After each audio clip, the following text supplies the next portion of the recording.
Raj.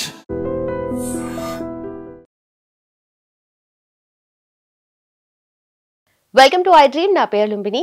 స్వామియే శరణమయ్యప్ప.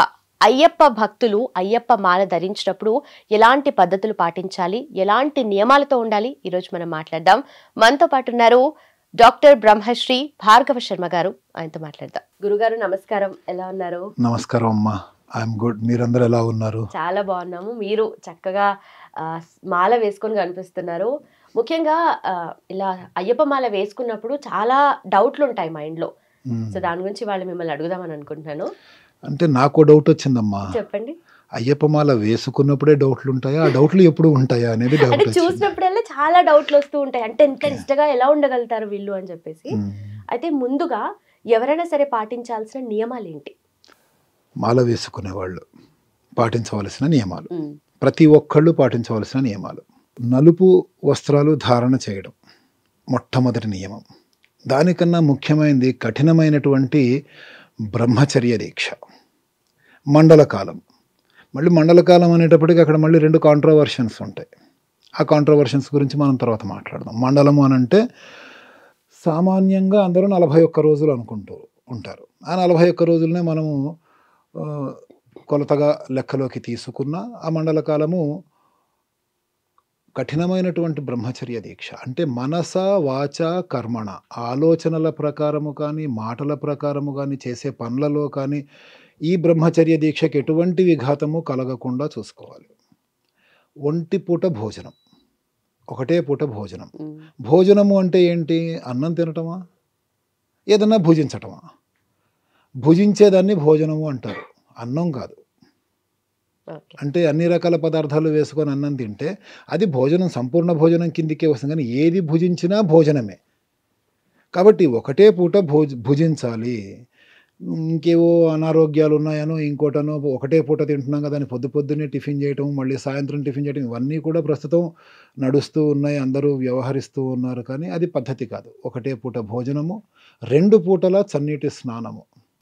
మనము ఆదిశంకరాచార్యుల వారు చెప్పినటువంటి పద్ధతి ఏదైతే ఉందో దాన్ని పాటించాలి అనునిత్యము కూడా. కేవలం మాల వేసుకున్నప్పుడే కాదు, అనునిత్యము కూడా. ఆ పద్ధతి ఏంటి అని అంటే, ప్రతి మనిషి మనస్సులోనూ కూడా పరమాత్ముడు ఉంటాడు. ఆ ఆత్మలో, జీవాత్మలో పరమాత్ముడు ఉంటాడు. ఆ పరమాత్ముడిని దర్శనం చేసుకోవాలి. అందుకనే ప్రతి వ్యక్తిని కూడా స్వామి శరణం అని అనుకుంటూ ఆ వ్యక్తిలో ఆ అయ్యప్పని చూస్తూ ఉండాలి. కానీ ఆ వ్యక్తిని కాదు, ఆ వ్యక్తిలో ఉన్నటువంటి శక్తిని చూస్తూ ఉండాలి. ప్రతి స్త్రీని కూడా తల్లితో సమానంగా భావించి మాత అని పిలవాలి. ఇలా మన వైదిక పద్ధతులు ఏవైతే ఉంటాయో అనంటే, మన సనాతనమైనటువంటి పద్ధతులు, స్నానం చేయటము, పూజ చేసుకోవటము, తెల్లవారుజామునే నిద్ర లేవటము, సాయంత్రం కూడా అస్తసంధ్య వేళ పడుకోకపోవటము, ఇంకొకళ్ళకి పెట్టి వాళ్ళ కడుపు నిండా తిన్న తర్వాత మనము తినటము, మళ్ళీనేమో శుచిగా శుభ్రంగా ఉండటము, ప్రతి ఒక్క స్త్రీని, ప్రతి ఒక్క వ్యక్తిని కూడా పరమాత్ముడితో సమానంగా భావించటము, 2 పూటలా కూడా పూజ చేసుకోవటము, కటిక నేల మీద నిద్రపోవటము, చలికి వేడికి అన్నింటికీ కూడా తట్టుకునేటట్టుగా మన శరీరాన్ని మార్చుకోవటము, చెప్పులు వేసుకోకుండా నడవటం మూలంగా ఆరోగ్యాన్ని పెంపొందించుకోవటము. చెప్పులు వేసుకోకుండా నడవటం మూలంగా ఆరోగ్యం ఎలా పెరుగుతుంది అంటే, ఇప్పుడు కాస్త బొడిపెలు, ముళ్ళ లాంటి ఏవో మ్యాట్స్ వేసుకొని దాని మీద నడుస్తూ ఉంటారు, ఆక్యుప్రెషర్ ట్రీట్మెంట్ అని. అది ఒట్టి నేల మీద నడిచినా అలాగే ఉంటుంది కదమ్మా. అలాంటి ఆక్యుప్రెషర్, దాన్ని ఆక్యుపంచర్ అని కూడా అంటారు, ఆక్యుప్రెషర్ ట్రీట్మెంట్ని ఇంప్లిమెంట్ చేసుకుంటూ ఒక కుటుంబము, మన ప్రధానమంత్రి గారు చెప్పినట్టుగా ప్రపంచం అంతా ఒకే కుటుంబం అన్నట్టుగా మనం అందరము కూడా ఒక కుటుంబ సభ్యులము. ఒకళ్ళకొకళ్ళు మనం ఆధారంగా నిలబడాలి. ఒకళ్ళ కడుపు నిండిన తర్వాతే మనం కడుపు నింపుకోవాలి. వాళ్ళకి సేవ చేయాలి, పరమాత్ముడి యొక్క భక్తిని పెంచాలి. ఈ పద్ధతులన్నీ ఏవైతే మన సనాతనములో ఉన్నాయో అవన్నీ కూడా ప్రతి హిందువు ప్రతిరోజు ఆచరించవలసిందే. అవన్నీ ఆచరిస్తూ ఉంటే కఠినమైనటువంటి పద్ధతులు కాదమ్మా ఇవి. కష్టపడి చేసేటువంటి పద్ధతిగా ఉండదు అయ్యప్ప దీక్ష. చాలా ఇష్టపడి చేసేటువంటి పద్ధతిగా ఉంటుంది, మంచి ఫలితాన్ని ఇస్తుంది. ఇవన్నీ మన పూర్వీకులు అనునిత్యం, అంటే 365 డేస్ ప్రతి సంవత్సరము, వారానికి 7 రోజులు, రోజుకి 24 గంటలు ఆచరిస్తూ ఉన్నటువంటి వాళ్ళే ఒకానొకప్పుడు.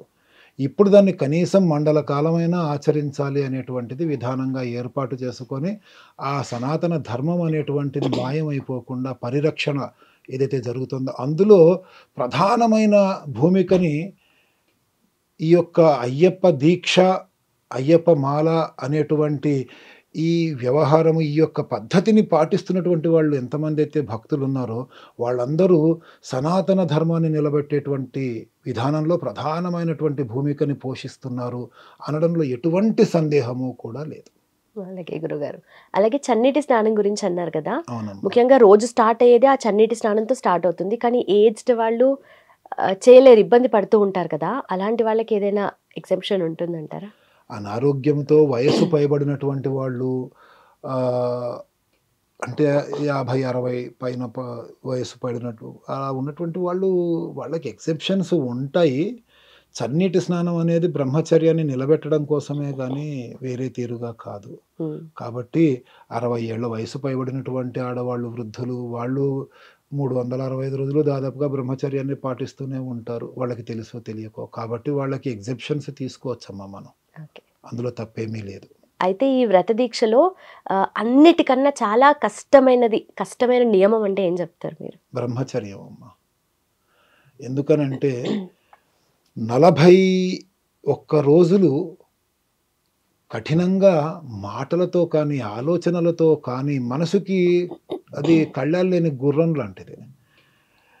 అలాంటి ఆ గుర్రానికి కళ్ళెం వేసి ఆపాలి. ఆలోచనల్ని కూడా కంట్రోల్ చేయాలి. మాటల్ని మాత్రమే కాదు.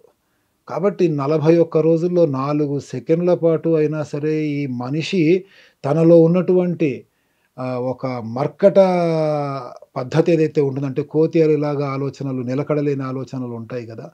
ఆ ఆలోచనలకి లోబడ్డాడు అనంటే బ్రహ్మచర్య దీక్ష నాశనం అయిపోయినట్టే. కాబట్టి ఇందులో అత్యంత కఠినమైనటువంటిది, ప్రధానమైనటువంటిది బ్రహ్మచర్యమే.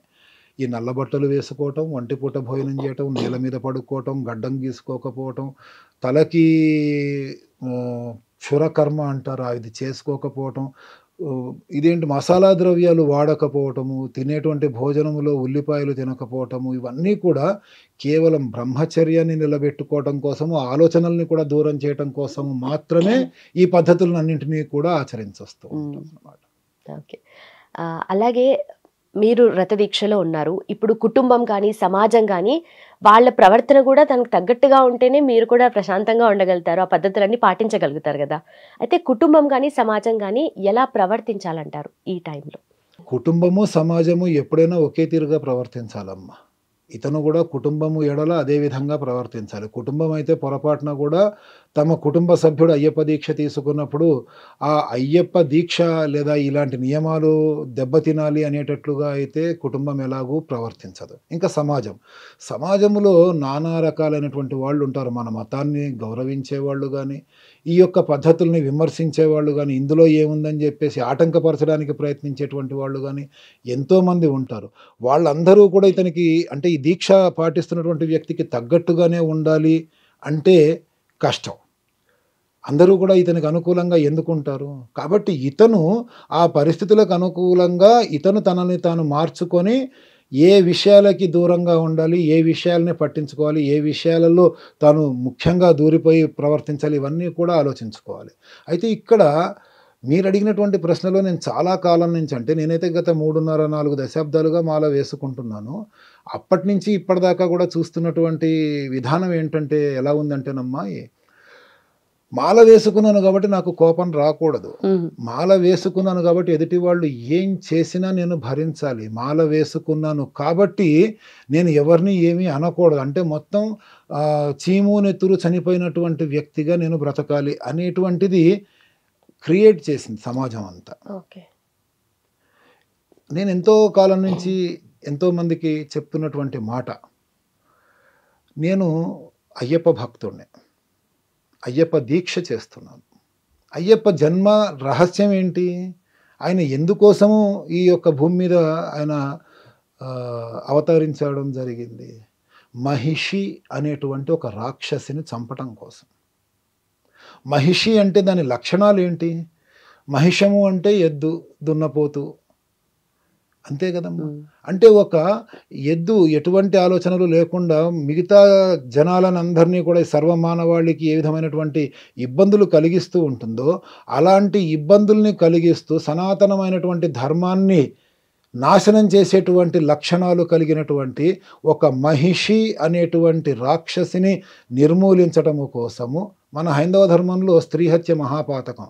స్త్రీ హత్య అయినా కూడా దాన్ని చంపి ధర్మాన్ని నిలబెట్టాలి అనేటువంటి సంకల్పంతో అయ్యప్ప ఈ యొక్క భూమి మీద అవతరించటం జరిగింది. కాబట్టి నా ధర్మాన్ని గౌరవించేటువంటి వాళ్ళు నా ధర్మాన్ని విమర్శించకుండా నా పని నన్ను చేసుకొనివ్వడం ఏదైతే ఉందో అంతవరకు ఓకే. కానీ నన్ను విమర్శిస్తూ నా ధర్మాన్ని విమర్శిస్తూ నేను ఆచరిస్తున్నటువంటి నా యొక్క పద్ధతులని ఆటంకపరచడానికి ప్రయత్నిస్తున్నటువంటి ఏ శక్తి అయినా సరే, అది హైందవ ధర్మాన్ని పాటించే వాళ్ళు కావచ్చు, వేరే ధర్మాలను పాటించేటువంటి వాళ్ళు కావచ్చు, వాళ్ళందరూ కూడా నా దృష్టిలో మహిషితో సమానం. మహిషి అనే రాక్షసితో సమానం. ఎదుర్కోవాల్సినటువంటి అవసరం ఉంది. కాబట్టి ఒక అయ్యప్పకి పరిపూర్ణమైనటువంటి నిజమైనటువంటి భక్తుడిగా, ఆయన యొక్క శిష్యుడిగా, ఆయన యొక్క సైనికుడిగా నా ధర్మాన్ని నిలబెట్టడం, నా ధర్మాన్ని కాపాడటం నా వంతు బాధ్యత. కాబట్టి అయ్యప్ప దీక్షలో ఉన్న ధర్మానికి ఇబ్బంది కలుగుతుంది అనుకున్నప్పుడు నేను ఆయుధము ధరించక తప్పదు. అప్పటిదాకా మనము శాంతంగానే ఉందాం. కానీ మన శాంతం అనేటువంటిది మన యొక్క చేతగానితనంగా తీసుకొని మనల్ని ఇంకా తొక్కేయాలని ప్రయత్నిస్తూ ఉంటే మాత్రం తిరగబడక తప్పదు అనేటువంటి భావననే నేను అందరికీ చెప్తూ ఉన్నాను. అనుకోకుండా మొన్న మధ్యనే మన రాజకీయ నాయకుల్లో కూడా ప్రతిపక్ష నాయకుడు కావచ్చు కేంద్రంలో, ఆయన కూడా పార్లమెంటులో శివుణ్ణి చూపించి అభయహస్తం చూపిస్తాడు అని అన్నారు. కానీ ఆ పక్కన శూలం కూడా ఉంది. సాధ్యమైనంత వరకు శాంతంగానే అభయహస్తం చూపిస్తూనే ఉంటారు మన దేవుళ్ళందరూ. ధర్మానికి విఘాతం కలిగేటప్పుడు మాత్రమే ఆయుధాలని తీసుకొని అంతం చేసేటువంటి ప్రయత్నం కూడా చేస్తూ ఉంటారు. ఆ దేవుడి దగ్గర నుండి నేర్చుకోవాల్సింది మనము అది. అంతేనమ్మా. ఓకే. అలాగే ఈ రీసెంట్గా అంటే కొన్ని నెలల క్రితము ఒక సినిమా హీరో, ఆయన తరచూ మాల వేసుకుంటూ ఉంటారు, పేరు చెప్పాలంటే రామ్ చరణ్. సో తను ఎప్పుడు మాల వేసుకుంటూ ఉంటారు. అయితే ఒక పనిలో భాగంగా వెళ్ళారు, దర్గాని వెళ్ళారనమాట. దర్గాకి వెళ్ళి అక్కడ వెళ్ళిన తర్వాత చాలామంది డిఫరెంట్ ఆర్గ్యుమెంట్స్ తీసుకొచ్చారు, అలా వెళ్ళొచ్చా మాల వేసుకున్నాడు అని చెప్పేసి. పాజిటివ్గా రియాక్ట్ అయిన వాళ్ళు కూడా ఉన్నారు. కానీ ధర్మం ప్రకారం ఇది ఎలా చేయాలంటారు? చాలా విశేషమైనటువంటి ప్రశ్న, చాలా కాంట్రావర్షన్స్తో కూడుకున్నటువంటి ప్రశ్న అడిగారమ్మా మీరు. మొన్నటిదాకా ఒక 4-5 ఏళ్ల కిందటి వరకు, ఒక దశాబ్దం అనుకున్నాం, 10 ఏళ్ల కిందటి వరకు మాల వేసుకున్న ప్రతి ఒక్కళ్ళు కూడా దర్గాకి వెళ్ళేవాళ్ళు. ఓకే. వాళ్ళు మొదటిసారి మాల వేసుకున్న వాళ్ళు కావచ్చు, 20 సార్లు వేసుకున్న వాళ్ళు కావచ్చు, 30 సార్లు వేసుకున్న వాళ్ళు కావచ్చు, ఒక దర్గాకి వెళ్ళి అక్కడ కొబ్బరికాయలు దొర్లించి అక్కడ పూజ చేసి అక్కడి నుంచి బయలుదేరి శబరిమలకి వెళ్ళేవారు. ఆ దర్గా ఎరుమేలి అనేటువంటి ప్రాంతంలో ఉండేది. అక్కడి నుంచే స్వామివారికి నడక దారి మొదలవుతుంది. వావర్ అనేటువంటి దర్గా. ఆ దర్గాకి వెళ్ళేవాళ్ళు, తెలియక వెళ్ళేవాళ్ళు. తెలియక చేసింది తప్పు కాదు. ఆయన వెళ్ళారు అనడానికి ఎందుకు వెళ్ళారు, అది వెళ్ళడం తప్ప ఒప్ప అనే దాని గురించి మరో నిమిషంలో మాట్లాడుకుందాం. కానీ ఈ లోపల ఎరిమేలి అనేటువంటి ప్రాంతంలో ఉన్నటువంటి దర్గాకి వెళ్ళిన వాళ్ళందరూ తప్పు చేసినట్టేనా? తెలియక వెళ్ళిన వాళ్ళు తెలిసి వెడుతున్నారు అని అంటే అది తప్పు. తెలియక చేస్తే పొరపాటు, పొరపాటుకి క్షమ ఉంటుంది కానీ తప్పుకి క్షమ ఉండదమ్మా. ఇప్పుడు చాలామంది మారారు. ఆ ఎరుమేలి అనేటువంటి ప్రాంతానికి వెడుతున్నారు, అక్కడ కిరాత శాస్త్రాన్ని ధర్మశాస్త్రాకి దండం పెట్టుకొని వెడుతున్నారు కానీ దర్గాకి వెళ్ళట్లేదు. ఆ వావర్ స్వామి దర్గా అనేది ఉంటుంది, అక్కడ వెళ్ళటం మానేశారు చాలామంది. అయినా కూడా వెడుతూనే ఉన్నారు. 1% వెళ్ళినా కొన్ని లక్షల మంది వెడుతున్నట్టే లెక్క. ఇంకా వాళ్ళు తెలియకనే వెడుతున్నారు. వాళ్ళలో కూడా మార్పు అనేది వస్తుంది. ఈ పద్ధతి ఎలా వచ్చింది అనే దాని గురించి మనం తర్వాత, అసలు ఎరిమేలి దర్గాకి ఎందుకు వెళ్ళటం మొదలైంది అనే దాని గురించి నెక్స్ట్ క్వశ్చన్లో మనం మాట్లాడుకుందాం. ఇప్పుడు రామ్ చరణ్ గారి గురించి మాట్లాడదాం. ఆయన వృత్తిరీత్యా సినిమా హీరో. ఈ దర్గాకి వెళ్ళటం తప్పు అని మాట్లాడినటువంటి వాళ్ళందరూ కూడా ఆయన మరి అయ్యప్ప దీక్షలో వృత్తిపరంగా ఆయన సినిమా ఏవైతే డేట్స్ ఇస్తారో హీరోగా, ఆ డేట్లకి సంబంధించి ఆయన షూట్ చేసేటప్పుడు అప్పుడు గడ్డం తీసేసేయాలి. మరి ఆయన క్షవరం చేసుకుంటారు, షేవింగ్ చేసుకుంటారు. అది తప్పుగా కనిపించట్లేదా? దాని గురించి ఎందుకు మాట్లాడలా? అది చూడారు కదా జనాలు, చూసిందే మాట్లాడతారు కదా. ఆయన పర్సనల్గా ఆయన మాలలో ఉండి ఇరుముడి కట్టుకొని ఎడుతుంటే పెరిగిన గడ్డం కనిపించదు కదా అమ్మ, అప్పుడైనా మాట్లాడాలి కదా. కానీ ఆయన ఎంత నిష్టగా ఈ దీక్ష చేస్తున్నారు అనేటువంటిది మనము ఆలోచించాలి. ఒక ఎస్ఐ గారు ఒకానొకప్పుడు చాలా ఏళ్ల కిందట మాల వేసుకున్నారు. క్రైమ్‌లో ఉండేవారు నా దగ్గరే.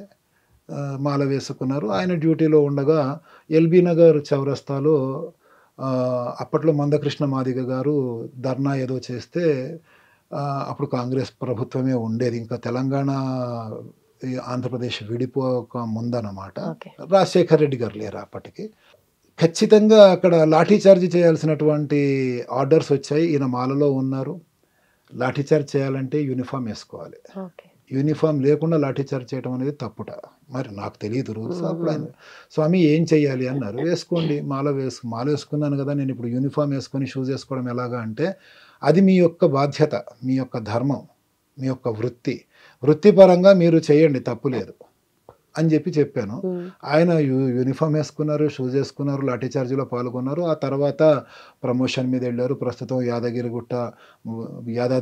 భువనగిరి యాదాద్రిలో మంచి పోస్ట్లో ఉన్నారు. అంతా బాగుంది. ఆయనకి ఉన్నటువంటి చిన్న చిన్న ఇబ్బందులు కూడా ఆ తర్వాత పోయినాయి. అంటే స్వామి అర్థం చేసుకుంటారు, ఈయన వాంటెడ్లీ చేస్తున్నారా లేకపోతే ఇంకో రకంగా చేస్తున్నారా అని. అలాగే ఇంకొక సినిమా నటుడు ఒక ఆయన ఉండేవారు.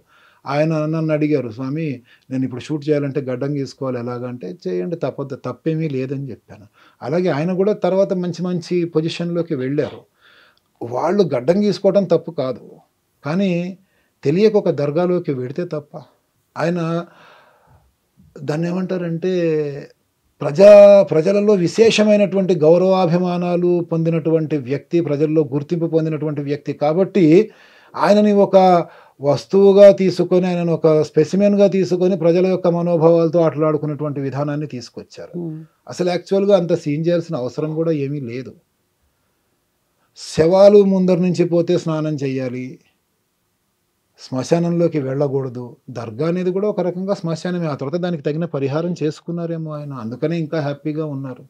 మనం మాత్రం ఇరుముడి కట్టుకొని వెళ్ళేటప్పుడు మనం ప్రయాణం చేసేటువంటి రైలు శ్మశానాల మధ్యలోంచి వెళ్ళట్లేదా? మనం వెళ్ళేటువంటి ఫ్లైట్ శ్మశానాల మీద నుంచి వెళ్ళట్లేదా?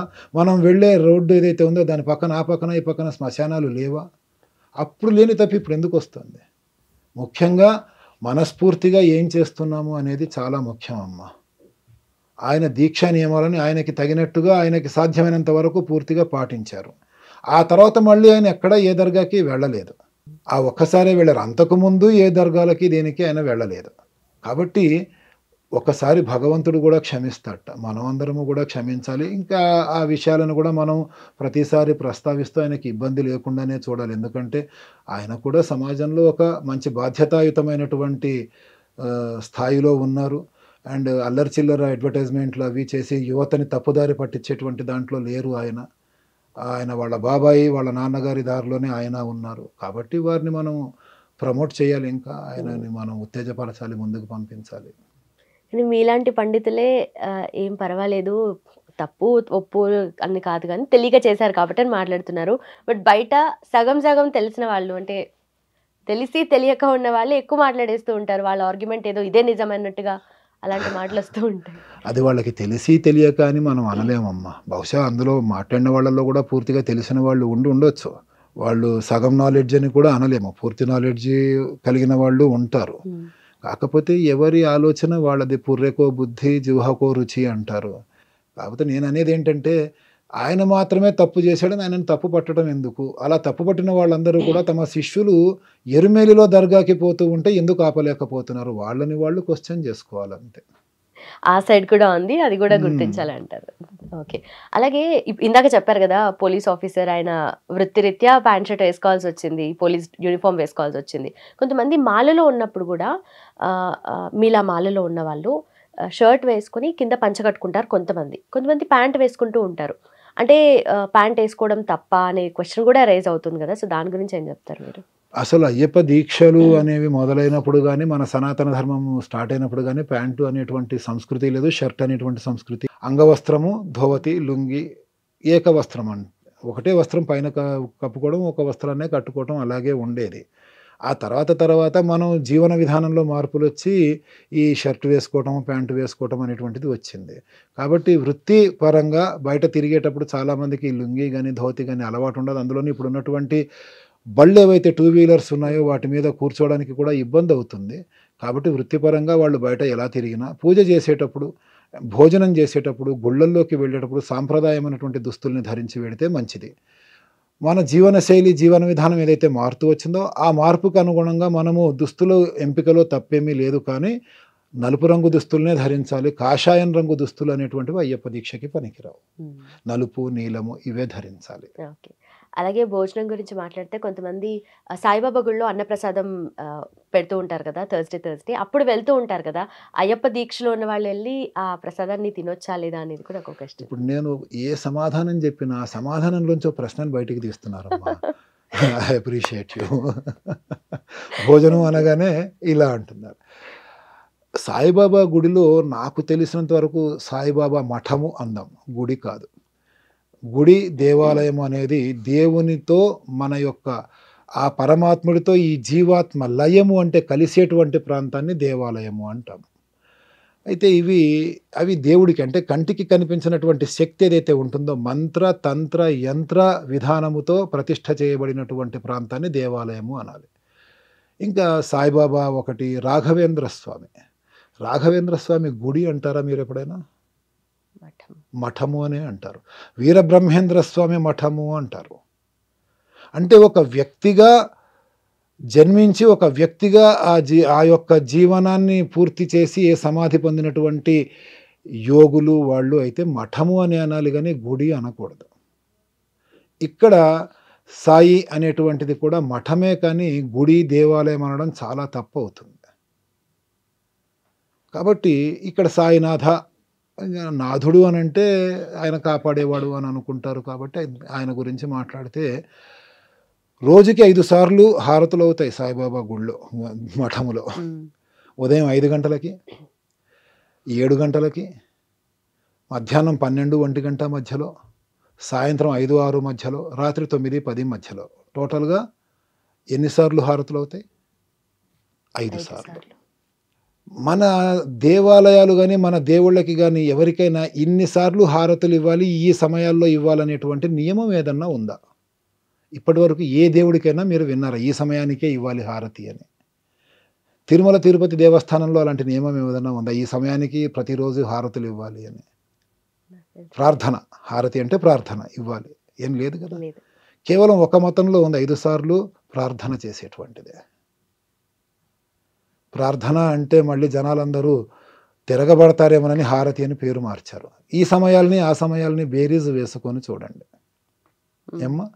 అయితే ఇక్కడ ఎవరి నమ్మకం వాళ్ళది, ఎవరి నమ్మకాల్ని నేను కాదనట్లా. మీరు అడిగినటువంటి ప్రశ్నకి స్ట్రైట్ ఫార్వర్డ్గా ఆన్సర్ చెప్తున్నాను.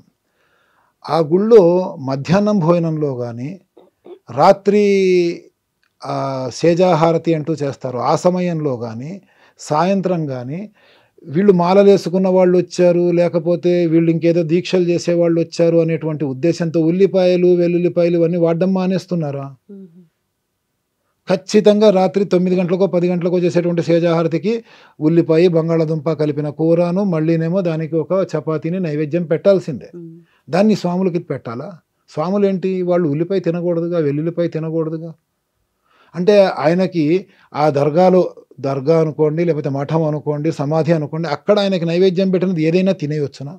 ఏదైనా తినేయొచ్చు అంటే మరి ఇంకా అక్కడ నాన్ వెజ్, ఎగ్ అవి కూడా నైవేద్యం పెట్టి పెట్టారనుకోండి, తినేస్తారా? కాబట్టి మన సాత్వికమైన ఆహారాన్ని ఎక్కడైతే మడిగా వండి మనకి అందిస్తున్నారో అక్కడ మనము స్వాములు భోజనం చేయవచ్చు. మడిగా వండి అనేటువంటి మాట ఎందుకు అంటున్నానంటేనమ్మా, ఇప్పుడు ఒక ఆచారంగా అయ్యప్ప స్వామి మాల వేసుకున్న వాళ్ళందరూ ఏం చేస్తున్నారంటే ఓ 10 మందో 5 మందో విడిగా ఒక దగ్గర ఒక పీఠం పెట్టుకొని పూజ చేసుకుంటున్నారు. ఇంట్లోంచి విడిగా వెళ్ళిపోయి ఏ అపార్ట్మెంట్లోనో, ఫ్లాట్లోనో, లేకపోతే ఇంకో ఇల్లు ఏదో తీసుకొని అందులో వాళ్ళు ఒకళ్ళొకళ్ళు తోడుగా ఉంటూ చేసుకుంటున్నారు. వాళ్ళు ఏం చేస్తున్నారంటే వీళ్ళు రెగ్యులర్గా తినేటువంటి కంచాలు కానీ, రెగ్యులర్గా వండుకునేటువంటి గిన్నెలు కానీ తెచ్చుకోవట్లా. అయ్యప్ప దీక్షలో వండుకోవడానికి వేరే గిన్నెలు, వేరే కంచాలు వాడుతున్నారు, వేరే విస్తరాకులు వాడుతున్నారు. ఎందుకండి అని అంటే ఈ దీక్షలో మనం ఇంట్లో అవి ఇవి అన్నీ వండుకున్నటువంటి గిన్నెలు, ఇంకేవేవో తిన్న కంచాలు ఉంటాయి, అందులో ఇవి ఎందుకు తినాలి అనేటువంటి ఆలోచన వాళ్ళ చాలా సబబైనటువంటి ఆలోచన. కాబట్టి కొత్త గిన్నెలు కేవలం అయ్యప్ప దీక్షలో వండుకోవడానికి మాత్రమే. ఈ 5 మంది చేసేటువంటి దీక్షకి ఆ సన్నిధానానికి గిన్నెలు తెచ్చుకుంటారు. ప్రతిరోజు విస్తరాకులు తెచ్చుకుంటారు. కానీ అదే అయ్యప్ప పడి పూజలు చేసినప్పుడు ఒక టెంట్ హౌస్ నుంచి గిన్నెలు పట్టుకొస్తారు. పెద్ద పెద్ద డేగిసాలు. అందులో మన బోనాల పండుగలకి వండినటువంటివి ఉంటాయి, క్రిస్మస్కి వండినటువంటివి ఉంటాయి, రంజాన్కి వండినటువంటివి ఉంటాయి. అన్ని మతాల వాళ్ళు తీసుకెళ్ళి వండుతారు, అన్నీ వండుతారు. మరి ఆ గిన్నెల్లో వండినవి అయ్యప్పకి పెట్టొచ్చునా? ఆ గిన్నెల్లో వండిన మిగతా స్వాములందరికీ పెట్టొచ్చునా? వీళ్ళు మాత్రం ప్రతిరోజు సాధ్యమైనంత వరకు ఏవి వండనటువంటి గిన్నెల్లోనే వండుకోవాలి, విస్తరాకుల్లోనే తినాలి. కానీ మిగతా స్వాముల వాళ్ళందరి దీక్షని పాడు చేస్తారు ఎందుకు వీళ్ళు? కాబట్టి అలా కాకుండా ఒక దేవాలయానికి వెళ్ళి, మన ఊళ్ళో దేవాలయం ఉంది, ఆ దేవాలయంలో ప్రతిసారి చేసేటువంటి ఉత్సవాలకి గిన్నెలు అవి కొని పెడతారు. ఆ గిన్నెలని మనం పట్టుకొచ్చి అయ్యప్ప పూజకి వాడుకొని మళ్ళా సరిగ్గా తోమిద్దాం. ఈ టెంట్ హౌస్లకు ఇచ్చే డబ్బులు ఏవో దేవాలయానికి ఇద్దాం. ఓ 4 రూపాయలు దేవాలయానికి వస్తాయి కదా. అలా చేయకూడదు మళ్ళీ. ఎందుకంటే 4 రూపాయలు బిల్లు ఎక్కువ అవుతుంది అక్కడ. ఇలాంటి పోకడలు చూస్తున్నాను. కాబట్టి మడిగా వండించి అటు ఇటు కాకుండా, అంటే ఎక్కడ పడితే అక్కడ కాకుండా మనం తినేటువంటి పదార్థాలని పెడుతున్నారా లేదా అనేది మనము చూసుకొని భోజనం చేయటం మంచిది. 40 రోజుల పాటు మండల కాలము కూడా దీక్షలో మనకి పద్ధతులు ఎందుకు పెట్టారు అని అంటే మనమే వండుకోవాలి అవి అని. వంట నేర్చుకుంటాం అమ్మ. కనీసం పప్పు కూర వండుకోవడమైనా నేర్చుకుంటాం. ఇంట్లో భార్యా పిల్లలకు అనారోగ్యం చేసినప్పుడు వాళ్ళు లేవలేని పరిస్థితుల్లోనూ ఏ హోటల్ నుంచో పట్టుకొచ్చి ఏ స్విగ్గీలోనూ ఆర్డర్ పెట్టకుండా ప్రేమగా వండి పెడతాం. ఆ ప్రేమగా వండి పెట్టేటప్పటికి అనారోగ్యంతో పడుకున్నటువంటి భార్య, నా భర్త నా కోసం ప్రేమగా వండి పెట్టాడని సగం రోగం తగ్గిపోతుంది. ఇంట్లో వాతావరణాన్ని అనుకూలంగా మంచిగా మార్చుకోవడం కోసం ఈ పద్ధతులన్నీ ఉన్నాయి. కాబట్టి బయట మీరు అన్నట్టుగా ఎక్కడ పడితే అక్కడ తినటం అనేటువంటిది మంచిది కాదు. మనకి తగినటువంటి ప్రాంతమా, మనకి తగినటువంటి భోజనము, మన పద్ధతికి తగినటువంటి భోజనము పద్ధతి ప్రకారంగా పెడుతున్నారా లేదా అని చూసుకోవటం, అలా చూసుకొని తినటం మంచిది. మొదటి విషయం. రెండవది అన్నదానం. సాయిబాబా గుళ్ళోనే అన్నదానం అనుకుందాం. అన్నదానము దానం ఎవరికి చేయాలి? ఎవరికైతే లేదో వాళ్ళకి దానం చేయాలి. ముందు వాళ్ళని తిననివ్వండి, ఆ తర్వాత ఉన్నవాళ్ళు వెళ్ళి తినండి మిగిలితే. నా ఇంట్లో అన్నం ఉంది, నేను ఎందుకు వెళ్ళి బయట తినాలి? నా ఇంట్లో వండుకొని నేను తినాలి. అన్నంకి ఎవరైతే కష్టపడుతున్నారో, పిడికెడు బియ్యానికి పిడికెడు మెతుకులు లేక ఇబ్బంది పడుతున్నారో వాళ్ళ కోసం చేసేది దానం అమ్మ. వాళ్ళని వాళ్ళు తినడం కోసం చేసేదే దానం. కానీ ఎవరు పడితే వాళ్ళు వెళ్ళి తింటే అది దానం ఎందుకు అవుతుంది? బంధువుల్ని మిత్రుల్ని పిలుచుకొని చేస్తే అన్నదానం ఎందుకు అవుతుంది? సంతర్పణ అవుతుంది. కాబట్టి అన్నదానాల్లో స్వాములు వెళ్ళి తినడం అనేటువంటిది పద్ధతి కాదు. వీలైనంత వరకు పడి పూజలకు అటెండ్ అవ్వండి, గురుస్వాములతోనే మాట్లాడండి, ఆ గురుస్వాములతోని మీ యొక్క సమస్యలు, మీ యొక్క సందేహాలు తెలియజేసుకోండి. ఆ సందేహాలకి నివృత్తి సమాధానాలు తెలుసుకోండి గురుస్వాముల మూలంగా. అయ్యప్ప పూజ చేసే విధానం ఏంటి, ఆచమనం చేసే విధానం ఏంటి, అసలు అయ్యప్ప శరణఘోష ఏంటి, కాస్త ఒక గంట సేపు ఆ పూజలో పాల్గొని ఆ తర్వాత భోజనం చేస్తే పిలిచిన వాళ్ళకి సంతోషం స్వాములు వచ్చారని, తిన్నవాళ్ళకి సంతోషం ఇక్కడ నైవేద్యం పెట్టారు నా అయ్యప్పకి నేను తిన్నానని. అంతేనే కానీ పూజకి వెళ్ళడానికి కూడా బద్ధకం వేసి సరిగ్గా టైంకి బెల్లు కొట్టగానే జైల్లో ప్లేట్ పట్టుకొని నుంచున్నట్టుగా ఎక్కడ పడితే అక్కడ గుళ్ళల్లో అన్నదానాలకి వెళ్ళిపోవటం అది విధానం కాదు. అలాగే గురుగారు, మీరు మాలలో ఉన్నారు కదా, ఎలాంటి భోజనం తీసుకుంటారు? అలాగే క్రమశిక్షణ అంటూ పాటిస్తారు కదా, అందరూ అలాంటి క్రమశిక్షణే పాటించాలని కోరుకుంటారు కదా, మీరు ఎలాంటి క్రమశిక్షణ పాటిస్తారు? మీ జీవనశైలి ఎలా ఉంటుంది? ఉదయం పొద్దున్నే 3ంటికే లేస్తాను. అయ్యప్ప దీక్షలో ఉన్నానని కాదు, ప్రతిరోజు 3ంటికే నిద్ర లేస్తాను. ఎందుకంటే నా దేవతార్చన, నా సంధ్యావందనం అవన్నీ కావాలి. వాటి స్పెషల్గా నేను అయ్యప్ప దీక్షలోనే లేవాలనేది ఏమీ లేదు. మీరు 3:30కి ఫోన్ చేయండి, నేను ఫోన్ లిఫ్ట్ చేస్తాను. ఇల్లు శుభ్రం చేసుకుంటాను నేనే. దాదాపుగా 55-56 ఏళ్ల వయసులో కూడా గంటల తరబడి నేను కింద బాసిం పట్టి కూర్చోగలుగుతాను. ఎటువంటి అలసట లేకుండా నడవగలుగుతాను. ఎందుకంటే నా జీవన విధానము, జీవన శైలి ఆ విధంగా ఉన్నాయి కాబట్టి. లేచిన తర్వాత మొత్తం బయట వాకింగ్ చేయాల్సిన అవసరం ఏమీ లేదు. నా దేవుడి గది, నా హాలు అవన్నీ నేనే శుభ్రం చేసుకొని, నేనే తుడుచుకొని, దేవుడి దగ్గర అంతా శుభ్రం చేసుకొని, నేను పూజ మొదలెట్టేటప్పటికి పొద్దున్న బ్రహ్మముహూర్తం అవుతుంది. 5-5:15 అవుతుంది. అనుష్ఠానం ఉంటే అది చేసుకొని సూర్యోదయం సమయంలో సంధ్యావందనం చేసుకుంటాను. సూర్యుడు ఉదయించకముందు సంధ్యావందనం చేసుకోకూడదు. సూర్యోదయం సమయంలోనే చేసుకోవాలి. అంతకన్నా ముందు ఏమన్నా మంత్రజపాలు అవి ఉంటే అనుష్ఠానము అవి చేసుకోవాలి, అర్చనలు అవి చేసుకొని. ఆ తర్వాత కొద్దిగా దేవుడికి నైవేద్యం పెట్టినటువంటి పండు ఏదో తింటాను. ఆ తర్వాత నా కోసం వచ్చేటువంటి జనాలతోనే మాట్లాడతాను. ఎందుకంటే నేను ఇదివరకు ఉద్యోగం చేసేవాడిని. ప్రస్తుతం నాదంతా కూడా జ్యోతిష్య భాగం, ఆస్ట్రాలజీ. ఆస్ట్రాలజీలో డాక్టరేట్ తీసుకున్నాను, వాస్తులో డాక్టరేట్ తీసుకున్నాను. అంటే నేను నా భార్య పిల్లల్ని పోషించాలి కాబట్టి అది నా వృత్తి. నా ఆఫీస్లో నేను కూర్చుంటాను, వచ్చేవాళ్ళు వస్తారు. మధ్యాహ్నం 12 గంటలకి వెడతాను. నా భార్య వంట చేస్తుంది, ఆ వంట నైవేద్యం పెడతాను, 1 గంటకి భోజనం చేస్తాను. నేను కేవలం మా ఇంట్లోనే కాదు, నాతోనే పడి పూజలు చేయించిన వాళ్ళు ఎవరైనా సరే సరిగ్గా 1 గంటకి నేను నైవేద్యం పెట్టి వచ్చిన స్వాములందరికీ భోజనం పెట్టిస్తాను తప్ప 4 గంటల దాకా 3 గంటల దాకా నేను చేయించను. సమయం అది, భోజనం చేసే సమయం అది. ఆ సమయానికి అందరికీ భోజనం పెట్టించేస్తాను. భోజనం అయిన తర్వాత కాసేపు మళ్ళీ ఏదన్నా పుస్తకం ఏదో చదువుకుంటాను.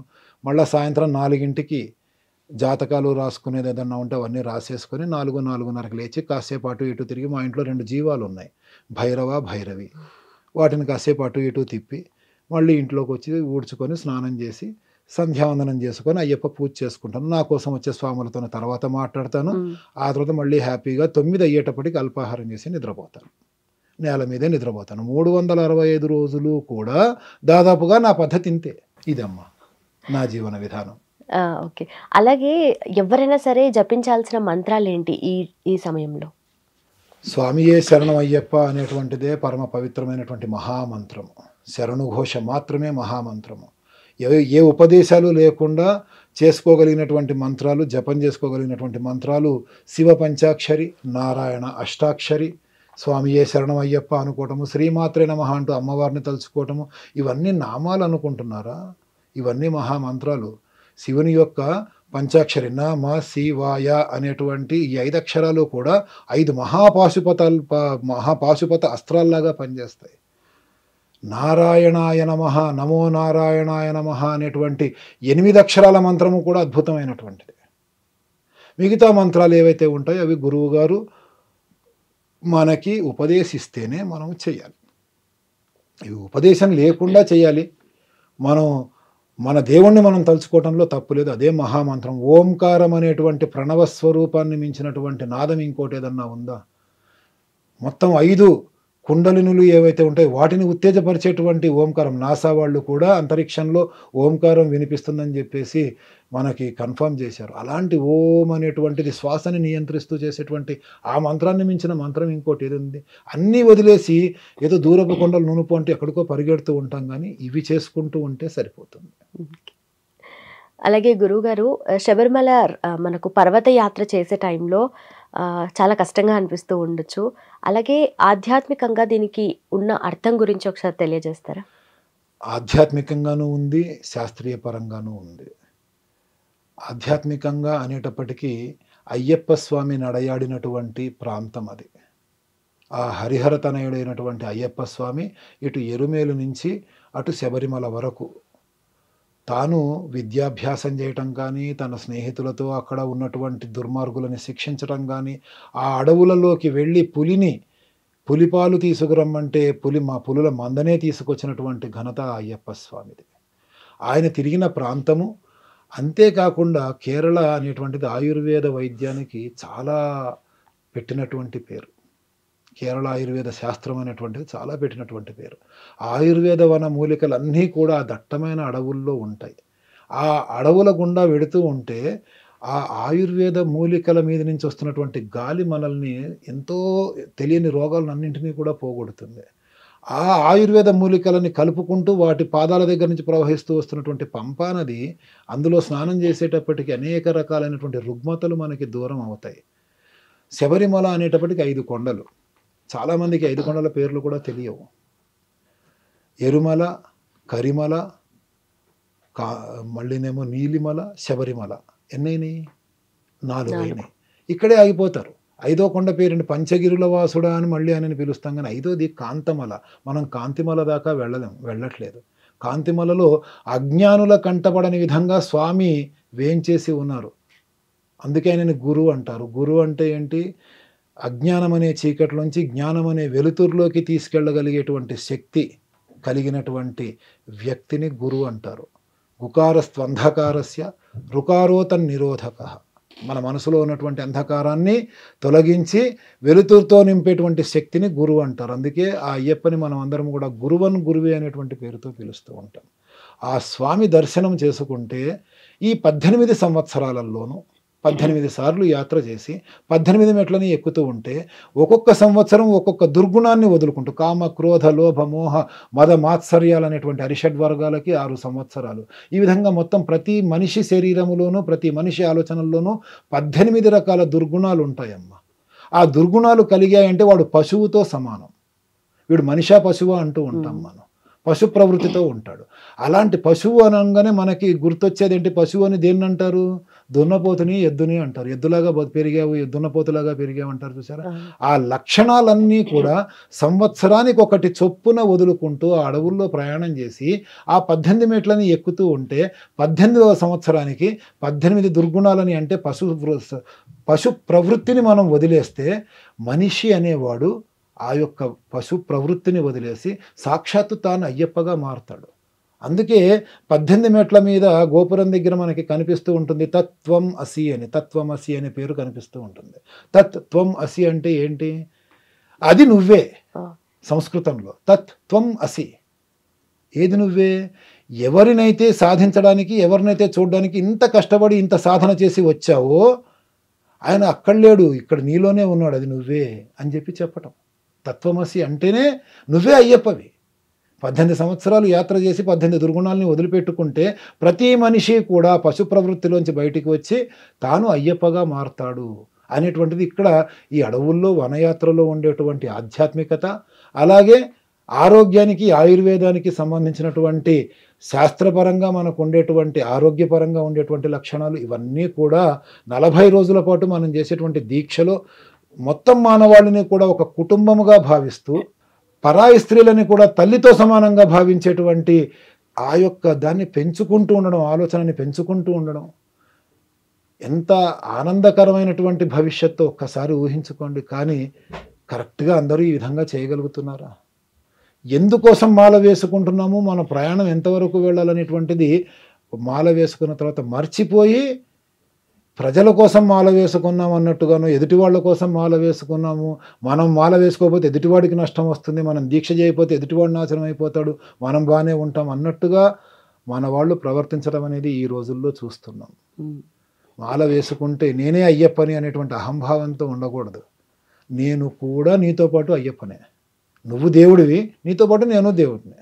నాలో ఉన్నది కూడా దైవత్వమే. నేను నిన్ను గౌరవిస్తాను, నువ్వు నన్ను గౌరవించు.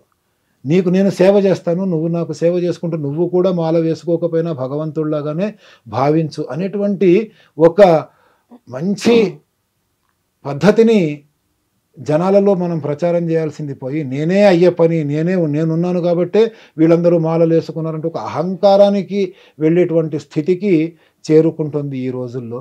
దీన్ని కూడా మనం ఏమీ అనలేము. ఎందుకనంటే బుద్ధి కర్మానుసారిని. వాళ్ళ కర్మ ఆ విధంగా నాశనం అవ్వాలి, నాశనం అయ్యే పద్ధతిలోకి వెళ్ళాలి అని అనుకుంటే వాళ్ళ బుద్ధి అలాగే మారుతుంది.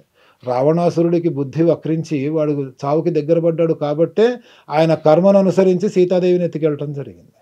కాబట్టి బుద్ధి కర్మ అనుసరణ, మన బుద్ధి మన కర్మను అనుసరించి మారుతూ ఉంటుంది, అంతే. అలాగే మీరన్నట్టుగా కొంతమంది ఎవరో చెప్పారనో లేదంటే వేరే వాళ్ళ కోసం మాల వేసుకుంటూ ఉంటారు.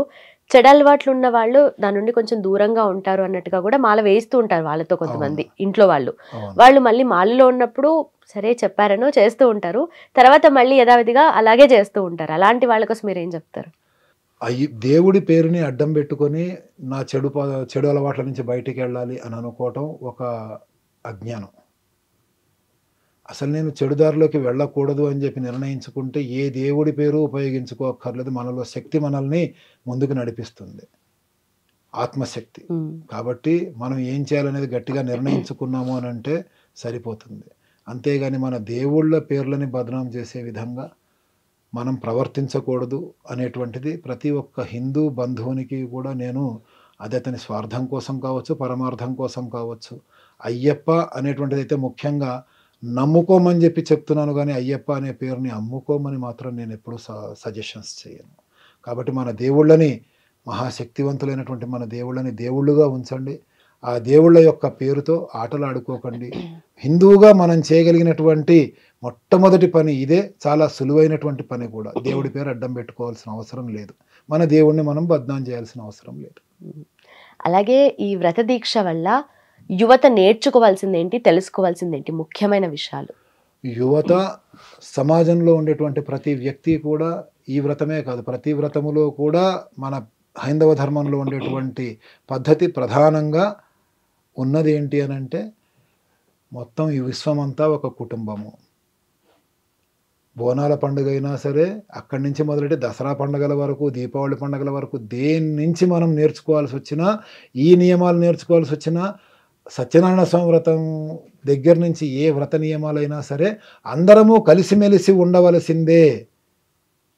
వర్ణాలు అనేది అంటే 4 వర్ణాలు అనేది బ్రతకడానికే కానీ విడదీయడానికి కాదు అనేటువంటి పద్ధతి మన శాస్త్రాల్లో ఉంది. కాబట్టి అందరము కలుపుకొని పోవాలి, కలిసి ఉండాలి.